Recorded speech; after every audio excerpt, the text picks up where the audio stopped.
फिर सब कुछ तुम्हारा है.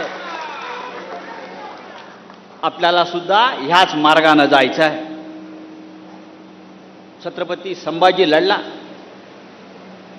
त्यांनी परिवर्तनाची एक दिशा दाखवली, संघर्ष केला, त्यातून महाराष्ट्र उभा राहिला आणि परिवर्तन करण्याची ही ताकद जी आहे शिवसैनिकामध्ये. मगाशी नाशिकच्या पराभवावर चर्चा झाली. नाशिकचा पराभव का झाला? उद्धव साहेब, आपण खूप विश्लेषण केलं, पण नाशिकच्या पराभवाचं विश्लेषण वॉशिंग्टनमध्ये झालं, म्हणजे महाराष्ट्राचे. आपण म्हणतो का हरलो का हरलो का हरलो, पण नाशिकच्या पराभवाचं विश्लेषण जर कोणी केला असेल तर ते वॉशिंग्टनला झालं. तुलसी गबार्ड नाव लक्षात ठेवा. तुलसी गबार्ड ही साधी बाई नाही आहे, मोदीची बहीण आहे. मोदी तिला सिस्टर तुलसी म्हणतात.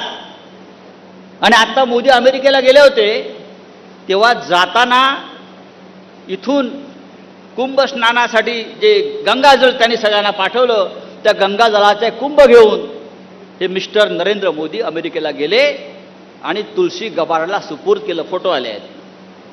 ही तुलसी गबार्ड साधी बाई नाही आहे, ही ट्रम्प सरकारमध्ये गुप्तचर विभागाची प्रमुख आहे, इंटेलिजन्स ब्युरोची प्रमुख आहे तुलसी गबार्ड. त्या बाईने सांगितलं परवा. काय सांगितलं? ईव्हीएम हायजॅक होतंय आणि ईव्हीएम मुळे निकाल बदलले जाऊ शकतात. ईव्हीएम मुळेच. आपण पण सकाळी विनायकराव बोललात. तुलसी गबार्डने सांगितलंय, अमेरिकेच्या गुप्तचर विभागाच्या प्रमुखांनी सांगितलंय आणि मोदीच्या बहिणींनी सांगितलंय. तिच्या हातात गंगाजल आहे, ती खोटं बोलणार नाही. मोदीने तिच्या हातात गंगाजल दिलाय, त्याच्यामुळे ती खोटं बोलणार नाही.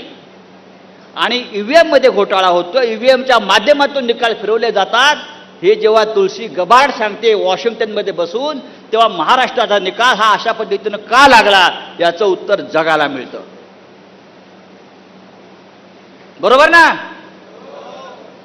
मग आम्हाला वाटतंय की नाशिकमध्ये नाही, महाराष्ट्रात नाही, अख्ख्या देशामध्ये गेल्या 10 वर्षापासून एक काय चाललेलं आहे. खरं म्हणजे आजच्या या शिबिराला आपण तुळशी गबार्डलाच बोलवायला पाहिजे होतं मार्गदर्शन करण्यासाठी. तुळशी गबार्डला आपण पुढल्या वेळेला बोलवू विधानसभेच्या आधी की महाराष्ट्राला मार्गदर्शन करा.